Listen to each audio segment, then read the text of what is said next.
समदृष्टि, समता एवं समरसता का अर्थ क्या है? संत तुलसीदास जी की समदृष्टि रामचरितमानस में वे लिखते हैं, जड़ चेतन जग जीव जत सकल राममय जानी, बंदव सबके पद कमल सदा जोरी जुग पानी। अर्थात जगत में जितने जड़ और चेतन जीव हैं, सबको राममय जान के मैं उन सबके चरण कमलों की सदा दोनों हाथ जोड़कर वंदन करता हूँ। यही तत्वज्ञान भगवद गीता में भी प्रकट है। भगवान कहते हैं, विद्या विनय संपन्ने ब्राह्मणे गविहस्तनि शुनि चैव वापके च पंडितः समदर्शिनः। अर्थात पंडित, आत्म तत्व को जानने वाले ज्ञानी जन, विद्या तथा विनय से युक्त ब्राह्मण, गाय, हाथी, कुत्ते तथा चंडाल में समदर्शी यानी समदृष्टि से युक्त होते हैं। इस श्लोक की गहराई में प्रवेश करने से पहले हमें कुछ बातों को ध्यान में रखना आवश्यक है। जब अज्ञान का घोर अंधकार रहता है तो हमें आंखें खुली होने पर भी कुछ नहीं दिखता। सभी वस्तुएं अंधकार में एकाकार हो जाती हैं। जैसे जैसे ज्ञान रूपी सूर्य का प्रकाश पड़ना शुरू होता है, वैसे वैसे गहन तमस अंधकार में विलीन वस्तुएं धीरे धीरे स्पष्ट रूप से दृष्टिगोचर होने लगती हैं। आध्यात्मिक ज्ञान अर्जित करने के पश्चात शुरू में यह समझ में आता है कि समग्र सृष्टि किसी एक नियामक शक्ति, ऊर्जा, परमात्मा तत्व के द्वारा संचालित है। शैने शैने यह अनुभव में आता है कि आत्म तत्व के रूप में वही ऊर्जा मेरे भीतर भी समाहित है। और आगे बढ़ने पर यह दृष्टिगोचर होने लगता है कि वही आत्म तत्व सभी प्राणियों के भीतर भी विद्यमान है। इस परम अवस्था को प्राप्त करने वाले व्यक्ति को यहाँ पंडित शब्द से संबोधित किया गया है। इसे सर्वप्रथम समझने की आवश्यकता है। दो शब्द होते हैं, समता एवं समरसता। वर्तमान समय में समता शब्द पर जोर दिया गया है। सामाजिक समता, राजनैतिक समता एवं आर्थिक समता, इन तीनों समताओं का उल्लेख हमारे संविधान में भी है।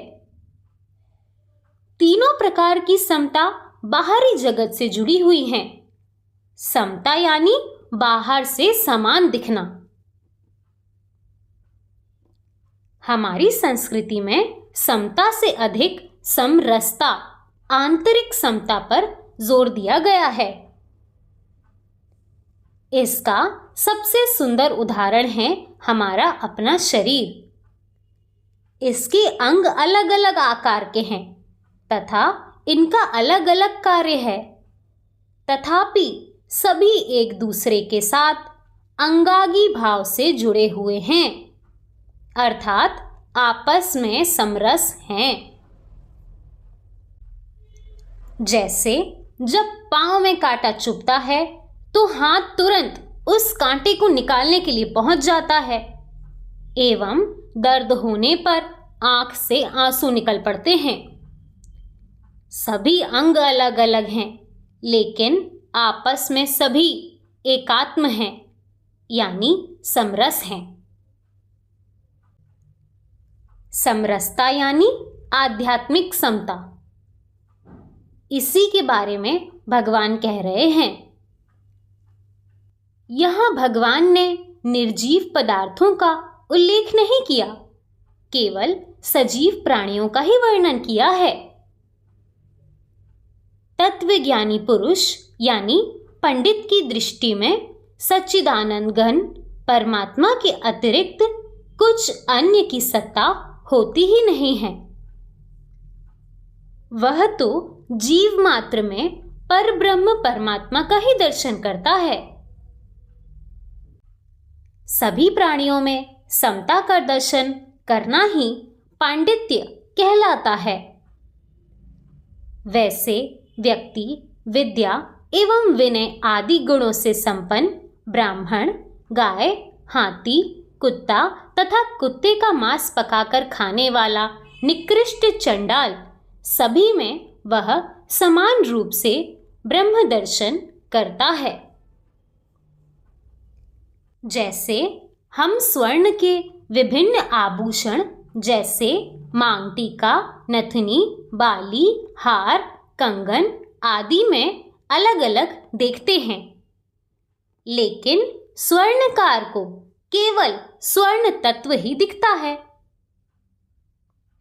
बिल्कुल इसी प्रकार ज्ञानी पंडित को सभी अलग अलग जीवों में एक परमात्म तत्व ही दिखता है, लेकिन इस परमात्मा अवस्था तक पहुंचना बहुत ही कठिन है। इसीलिए भगवान ने कहा, वासुदेवः सर्वम इति स महात्मा सुदुर्लभः, अर्थात सब कुछ वासुदेव ही हैं, ऐसा समझने वाला महात्मा अत्यंत दुर्लभ है। जहां भगवान के ऐसे समरसतापूर्ण आध्यात्मिक वचन हो, वहां अस्पर्शता को स्थान कहां। इसीलिए भारत के सभी पूजनीय संत यथा रविदास, कबीरदास, तुलसीदास, गुरु नानक, संत तुकाराम, श्री रामकृष्ण परमहंस आदि में यही समदृष्टि रही है। राधे राधे।